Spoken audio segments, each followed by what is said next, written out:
So yesterday, David Pakman, one of my favorites, had on Dr. Zachary Rubin, and very well known. And they discussed some health problems happening in America right now, some issues. And of course, they touched on the MAHA movement and RFK Jr. And some of it, actually most of it, I agree with. There were a few times that I just was fire in my belly. I had to chime in. So I thought, why not just chime in with you guys here? So I'm going to go ahead and play a few of the clips, and yeah, we'll do this together. Here I go. At the tail end of this conversation, which is if we zoom out a little bit and look at Robert F. Kennedy Jr.'s agenda, the concept of MAHA, Make America Healthy Again, there is stuff in there that makes sense to me, wrapped up and presented in a package that overall, to me, sows distrust and kind of distracts from the things we definitely know. You know, food dyes, for example. I try to just buy ingredients, keep my consumption of highly processed foods to under 10% of my daily calories, cook at home. With all due respect, David, because you know I love you, you can afford to eat that way. And the fact that you even know that you're supposed to keep your ultra processed foods under 10% of your daily intake, dude, that's like, you want to talk about 1% of the 1%. Most people don't even know exactly what an ultra processed food is. They don't even know why artificial dyes are bad for them. So I hear you. With peace and love, I hear you. But we have to set the metric somewhere. And the metric is that not only do they not have the education, but they have no means for the prevention either. So that's baseline right there. Sure, I want to avoid food dyes, fine. But at the same Fine. time, the way in which ridding ourselves of food dyes that actually may be completely fine in other countries under different names. We've seen how, oh, Europe bans this, but actually just some of these things just exist under different names, the confusion there.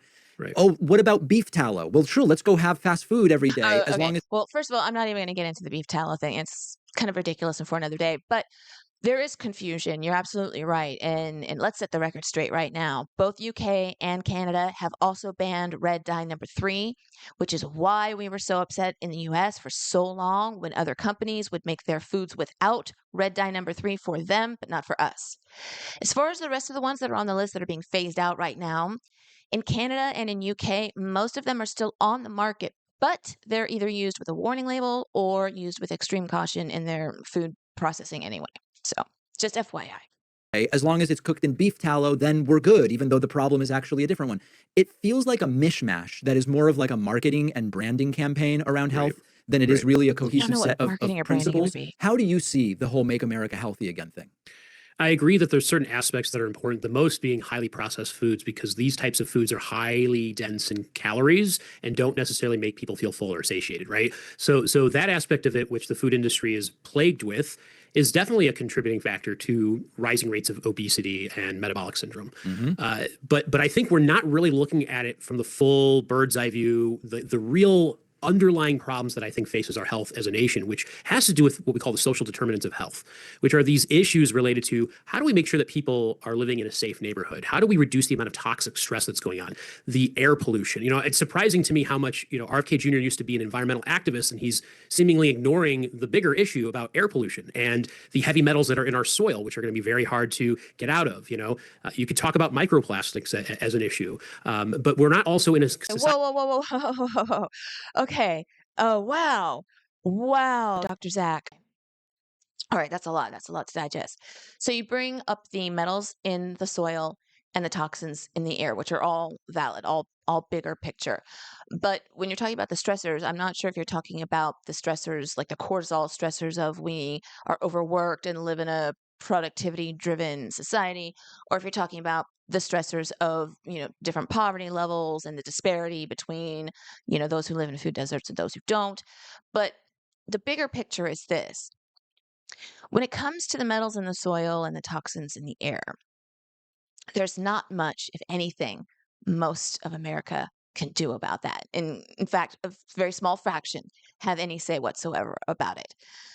When it comes to artificial food dyes, and we know that there's science behind that. There's science that the FDA wouldn't do and third party labs would do, right? So when we talk about the artificial food dyes, it's the change where somebody can actually get behind it. America, anybody, middle America, any income level can get behind it and say, I either choose to not buy the food that has the artificial dyes in it if they can afford it, which is like a big asterisk, right? Or they can say, you know what? I'm going to let, Moms Across America and the Food Babe and MAHA and Chef Kelly go and fight that good fight. And I stand behind them because when that change happens, it's that small win that gives us the momentum to keep moving forward. But yes, I agree with you. The bigger picture is also very important. So people don't always have access to healthcare when they need preventive health screenings. We live in a society where everything is all over the place and you have to drive everywhere. So you're not necessarily walking like you do in Europe. The portion sizes are really large here, right? So these are overarching things where we live in a very stressful society that's driven on productivity and not much room for breaks. So we're highly stressed out. And when you have a lot of stress, that changes your immune response. You're going to be more likely to be inflamed, and that contributes to the overall health that's also disproportionately affecting different populations in our society through systemic issues, right? So I think we're ignoring those bigger picture issues and focusing on these microcosms like food dyes, which quite frankly, if you take that out, it's not necessarily going to give you the kind of big impact that you would hope for. And like you said, beef tallow really has no business in improving people's health, because if you're trying to promote Steak and Shake or any fast food chain that has fried foods that are high in calories, I mean, that's not going to make anybody healthy. Yeah, it seems. Yeah, I already addressed half of what you just said, but when it comes to the tallow, the beef tallow, that could be its own story along with seed oils and things like that. But let's just remember this. If you've ever seen that Fox segment that he did where he was in the Steak and Shake, man, you could tell RFK did not want to want to be there. It was not the kind of message he wanted to send. And unfortunately, this is a good point to make. I don't want to say unfortunately. Fortunately, Fox News is behind RFK's MAHA movement because he's part of the Trump administration, right? I remember when they're all like, get your hands off my big gulp and everything like that, which is great. I love that they're behind this movement because we can all agree that maybe for once it's a nonpartisan issue, right? On the other hand, we all know that Fox News disseminates a lot of misinformation. So to even intimate that going to a Steak and Shake because their fries have beef tallow instead of being fried in the seed oil is just the wrong message to send altogether. The right message there was, God, I promised myself I wasn't getting into this. The right message there was more establishments should be considering alternatives to the seed oils that grow rancid very quickly and are not good for our bodies. Okay, moving on. It's one of these things where I would always opt for the option without the food dye, but I also want to make sure I'm walking 10,000 steps a day, getting enough sleep and water, making sure that I'm not eating too much ultra processed food, not over consuming calories. And when you contextualize it, maybe in that broader environment and the air pollution and is there lead in the water and that sort of thing, the food dye becomes a little bit secondary. Although, Right. Sure, get rid of it, but the lower. But you just made my point, David, that all those things that you just listed, that is way too much for the average person to add to their daily already jam-packed full schedule and stressors. You are special because you have been eating clean for a very long time and you are knowledgeable about the subject. That puts you leaps and bounds ahead of the viewership that you aim to connect with. Fruit seem to be these other things that are not adequately, in my opinion, being dealt with. Yeah, and also I want to point out something that I think people forget. They made the announcement that they're trying to get rid of food dyes, but they didn't actually put in any type of real rule-making process formally for this to happen. So basically, they're just asking nicely, and some people are choosing to remove it, and it's going to take time for that to happen. But it will not surprise me if these food dyes go away, and then the consumers are going to stop buying some of these products because it's not as appeasing to the consumers, right? We see that with certain cereals that if you compare it in Canada versus the United States, they look very different. Like Trix as an example, and so there are certain preferences that people have that are related to how things look. And when you change that, you will see from a business standpoint, food manufacturers are not going to necessarily like that. So we'll see in time what ends up happening with that. But I think that's such a small sliver of an insignificant issue that if we're not addressing healthcare access, the right. Whoa. A small sliver of an insignificant issue? Wait, hold the phone. Yes, it's true. The only thing that is technically banned by the FDA is red dye number 3. But back in March, RFK met with Pepsi, Kraft Heinz, General Mills, who, if I'm not mistaken, were the little yellow lily-livered folks who took the dyes out of Trix and put them back in. I'll double check my receipts. You know what? I'm not even going to say that until I double check my receipts. I'm going to do that right now. Y'all can come with me. General Mills. Yes, it was. It was General Mills. So what? And he met with all these companies. They were Pepsi, Kraft Heinz, General Mills, Kellogg's, Tyson Foods, the J.M. Smucker Company, and Smuckers, just to name a few. And he told them back then, he said, listen, we're phasing these out in 2 years' time, or we'll phase them out for you, meaning there will be regulatory governance and mandates and maybe fines associated with them as well. And so the idea here is the jig is up, guys. Like, the jig is up. And I believe, with all due respect, Mr. Pakman, I believe this is the low-hanging fruit. We start with things like artificial dyes and colors. We move towards corn syrup and high fructose corn syrup. We also moved into ultra-processed foods and the sodium levels in those.